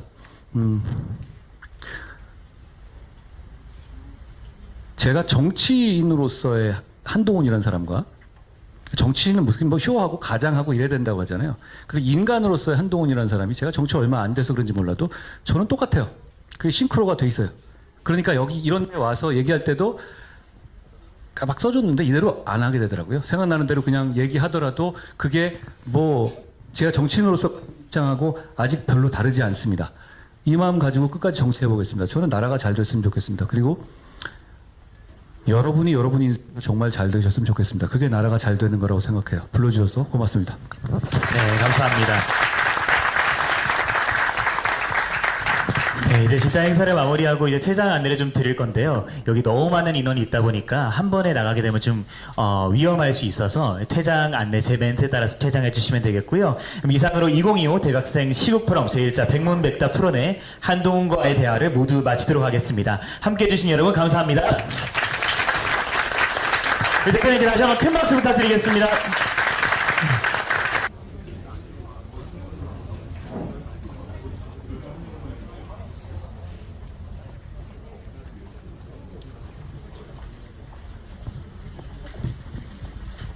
네, 우리 이제 대표님이 오셨으니까 본격적으로 좀 한번 시작을 해보도록 하겠습니다. 네, 약간 소란스러운 것 같아서 뒤에 문 조금만 닫아주시면 감사하겠고 자리에 착석을 부탁드리겠습니다. 네, 안녕하십니까. 2025 대학생 시국포럼 제1차 백문백답 토론에 오신 전국의 대학생 그리고 대학원생 여러분들 진심으로 환영합니다. 저부터 간단히 먼저 소개해드리겠습니다. 저는 백문백답 토론회 사회를 맡게 된 연세대학교 전 총학생회장 함영진이라고 합니다. 반갑습니다.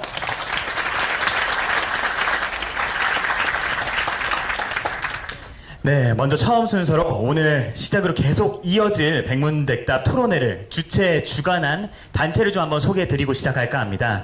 바로 한국대학 총학생회 공동포럼이라는 단체인데요.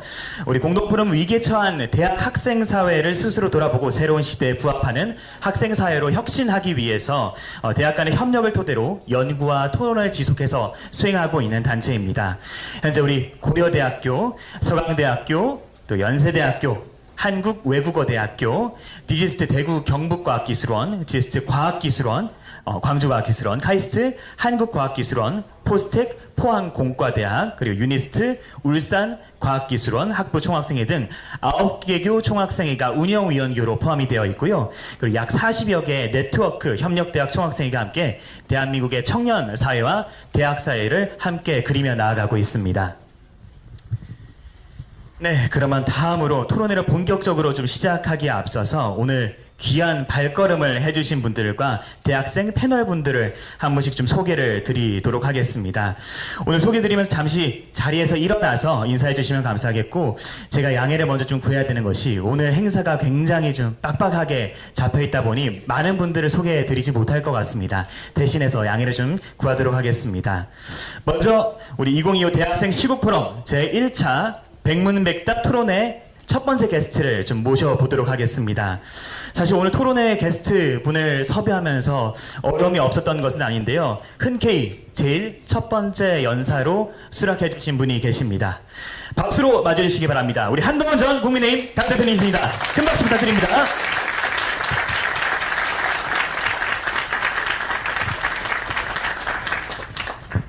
네, 다음으로 우리 대표님과 함께 오늘 토론회를 진행해볼 우리 패널 각 대학 총학생의 대표자분들을 좀 소개해드리도록 하겠습니다. 시간 관계상 대학별로 좀 묶어서 소개를 드리겠습니다. 네, 먼저 김한범 고려대학교 총학생회 비상대책위원장님이십니다. 큰 박수 부탁드립니다. 네, 다음은 서강대입니다. 우리 강찬 서강대학교 총학생회장님, 박은섭 서강대학교 부총학생회장님이십니다. 뒤쪽에 계시고요. 박수 부탁드립니다. 네, 감사합니다. 다음은 서울대학교입니다. 우리 김지은 서울대학교 전 총학생회장님이십니다. 다음은 연세대학교입니다. 정예슬 총학생회 비상대책위원장님이십니다. 네, 다음은 한국외대입니다. 남인석 한국외대 총학생회장님 자리에 함께 해주셨습니다. 네, 오늘 그리고 이 밖에도 지방에서 먼 걸음 해주신 분들이 계십니다. 우리 대구에서 보러 올라오셨습니다. 대구 경북 과학기술원 디지스트 총학생을 맡고 계신 이민재 회장님이십니다. 네, 다음 광주에서 올라오셨습니다. 광주과학기술원 디지스트 총학생회장 홍 회장님이십니다. 네, 우리 울산과학기술원 유니스트 회장님은 줌으로 함께 참석하고 계신데 또 멀리 계신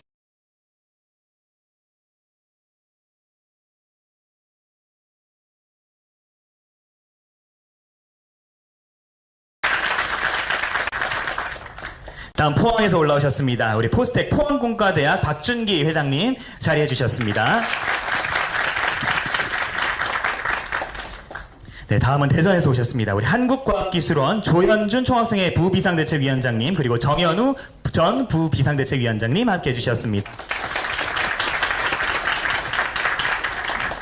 네, 그리고 오늘 행사 주최주간 함께해 주신 한국대학 총학생회 공동포럼 사무처장 박현민 처장님이십니다. 네, 그 다음에 또 특별한 분들이 많이 와 계십니다.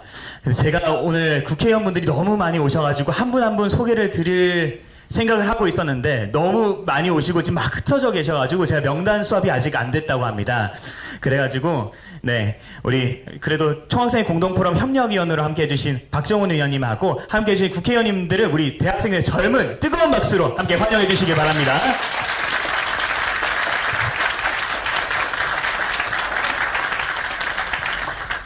네, 다음으로는 오늘 이 토론회가 어떤 취지로 진행되게 되었고 또 어떻게 기획되었는지 소개드리는 시간을 좀 갖도록 하겠습니다.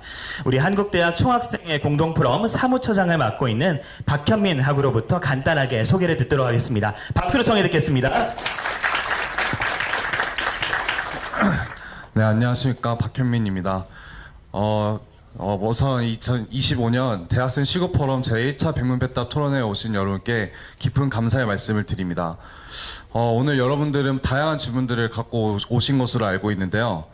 지금 시국이 많이 혼란스럽고 캠퍼스 곳곳이 혼란스러운 상황입니다. 이런 불안정 상황 속에서도 캠퍼스 곳곳에서 탄핵 찬반 시위 집회가 열리고 있습니다. 언론들이나 매스컴들을 보면은 어떤 것이 정말 사실인지 그리고 어떤 것이 우리가 무엇을 원하고 있는지 그리고 우리가 원하는 사회는 어떤 모습인지 궁금하곤 합니다. 공동포럼이 이번 국외교 총학생과 함께 주최한 이번 시국포럼 토론회는 이러한 의문점에서 출발했습니다. 잠재적 조기 대선 가능성이 있는 혼란스러운 대한민국 속에서 현 시국과 관련하여 다양한 관계자분들과 정치인 그리고 학자분들을 모셔서 토론을 진행하고 있습니다. 오늘은 그 첫 시작점으로서 과거 당대표로서 여당을 이끌었고 개헌 당시에 국회 해제 의결 현장에 있었던 한동훈 전 대표님을 연사로 모셨는데요. 오늘 이 자리가 그런 의문들을 해소하는 건전하고 활발한 공론장이 되기를 바라봅니다. 총학생회 공동포럼은 앞으로도 우리가 가지고 있는 의문점들을 함께 고민하고 해결해 나갈 수 있도록 최선을 다하겠습니다. 감사합니다.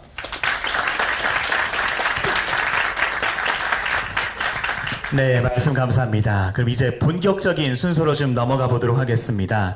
오늘 토론의 식순을 좀 간단하게 설명드릴 건데요. 먼저 한동훈 대표님의 짧은 강연 이후에 바로 대학생과의 백문백답 프로그램으로 이어지는 순서로 진행되게 됩니다.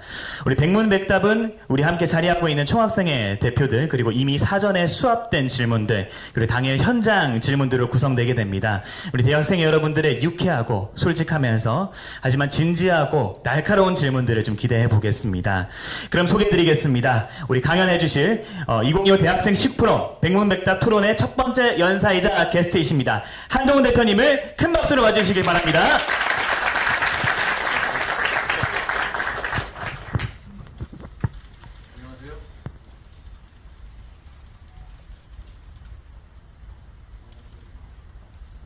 안녕하세요.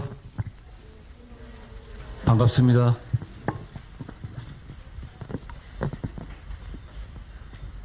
잘 지내셨습니까? 지난 12월 1일 대한민국이 굉장히 뜨거운 겨울을 겪었던 것 같아요. 제가 50 조금 넘었거든요. 그러다 보면 어떤 시기를 공유하는 사건을 같이 동시대에서 공유하는 경우가 있거든요. 우리는 모두 계엄이라는 앞으로 어쩌면 100년 동안 있을지 없을지 모를 그런 큰 사건을 함께 겪은 일종의 코호스트라고 하죠. 그런 동지애를 가진 세대입니다. 그리고 그 동지애가 이 상황이 어떤 의미였고 우리가 어떤 역사를 겪었는지는 지금은 우린 잘 모를 수 있습니다. 점점 평가되고 우리가 음미되게 될 것이라고 생각합니다.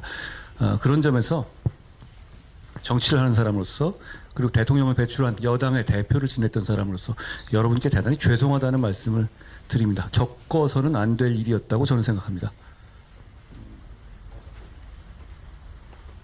무슨 말씀을 드릴까 생각하다가 저는 써오면 잘 안 되길래 차 안에서 좀 생각해 봤습니다. 여러분과 같은 그런 시기에 제가 어떤 생각을 했었는지 그리고 지금의 상황에 대해서 어떻게 생각하는지 짧게 말씀드릴게요. 10분 정도 하면 되나요? 제가 고등학교 때 그리스인 조르바라는 책을 정말 좋아했어요.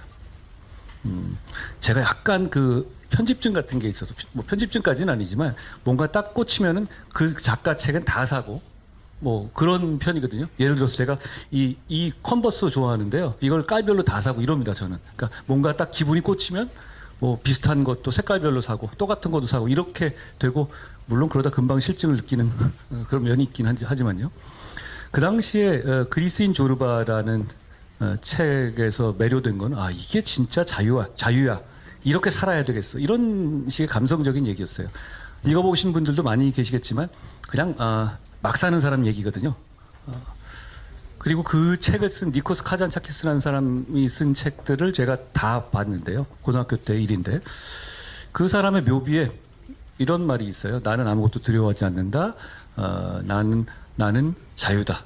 이게 자유인가 보다. 뭐 이런 생각이었죠. 저는 그게 자유라고 생각했었습니다. 그런데 우리가 아는 자유란 말이 되게 다양한 것 같아요. 여러분 자유가 뭡니까? 말은 하지만 그게 좀 들어가 보면 각자 생각하고 있는 자유란 말들이 다 다른 것 같아요. 대통령은 자유민주주의를 지키기 위해서 계엄을 했다고 하시잖아요. 그런데 저는 자유민주주의를 계엄이 파괴한 것이라고 생각해서 계엄을 저지했습니다. 자유라는 개념을 보는 생각들이 조금 다른 것 같아요. 그런데 제가 어떻게 자유를 생각하는지 그냥 뭐 저라는 사람이 이렇게 생각하는구나 라는 정도로 가볍게 들을 수 있을 것 같아요. 그러고 나서 최근에 자유를 말하는 사람들 보면 지금 이제 그렇게 모든 자기가 쪼대로 사는 것 자체를 자유라고 말할 수도 있죠. 멋지죠? 저도 그러고 싶습니다. 네. 그런가 하면 냉전 시대에 프리월드, 자유진영, 자유세계 그런 의미에서 자유를 얘기하는 분들도 계세요. 그럼 예를 들어서 50년대 우리나라 자유국가입니까? 자유민주주의를 한 나라는 아니었을 수 있어요. 그렇죠? 그렇지만 친미를 했고 미국과 함께 자유진영을 지킨 나라죠. 그러니까 그런 면에서는 자유국가였을 수도 있어요. 그렇죠? 남미의 독재 국가들 있잖아요. 한때 미국의 조직적인 지원을 받았던 그런 나라들은 독재와 인권 탄압을 자행했지만 자유진영, 프리월드에 있었던 거는 또 맞거든요. 그런 면에서 그 나라도 자유국가라고 할 수 있겠죠. 그런데 그런 나라들이 우리가 생각하는 우리 마음속에 있고 우리 헌법이 지향하는 자유민주주의는 아니잖아요. 우리가 지향하는 자유는 그거는 아닐 겁니다. 그러니까 예를 들어서 진영론으로 나눠서 그 진영의 해악이라든가 효용은 배제한 채 이 진영에 있는 자유를 지킨다라는 식의 자유라면 저는 우리 헌법에 맞지 않는 거라고 생각합니다. 대신에 제가 생각하는 자유민주주의의 자유는 이거예요. 내 자유를 말하는 게 아니라 네 자유를 내가 지켜주겠다. 네 자유를 내가 함부로 침해할 때, 다른 사람이 침해할 때 내가 나서서 막아주겠다. 국가가 나서서 다른 사람의 자유를 침해할 때 꼭 법에 의해서만, 그것도 꼭 필요한 경우에, 최소한의 경우에만 하겠다는 약속, 저는 그게 자유민주주의 핵심이라고 봐요. 그렇기 때문에 저는 이번 계엄이 잘못됐다고 하는 겁니다. 자유민주주의, 우리가 지켜야 할 자유민주주의는 그런 거거든요. 제가 대학 때 이런 책을 읽은 적이 있어요. 프레데릭 바스티아라는 사람이 쓴 아주 오래된 책인데요. 뭐 19세기 책이니까요. 그런데 제목은 법이에요. 근데 법 얘기는 아니고 자유의 얘기였어요. 내용을 보면 오래된 얘기니까 지금 기준으로 보면 안 맞는 얘기도 있고 그래도 별로 그렇게 볼만한 얘기가 많지는 않아요. 근데 제가 거기서 이건 맞는 말인데? 라고 평생을 가지고 간 아이디어가 있거든요. 뭐냐면 자유도 하나의 가치잖아요. 자유라는 가치를 다른 가치들하고 있을 때 그냥 똑같이 원 오브 댐으로 보고 원 오브 댐으로 보면 다른 가치들 있잖아요. 평등이니 뭐니 뭐 여러 가지 가치들과 있을 때 그러면 이걸 좀 지키기 위해서 이걸 좀 희생할 수도 있고 뭐 그렇게 되잖아요. 원 오브 댐으로 보면. 그렇게 됐었을 때 바스티아의 말은 뭔진 모르겠지만 다 설명할 수는 없지만 그렇게 할 경우에는 분명히 공동체 전체에 큰 문제가 생긴다라는 아이디어였어요. 저는 그 말에 동의합니다.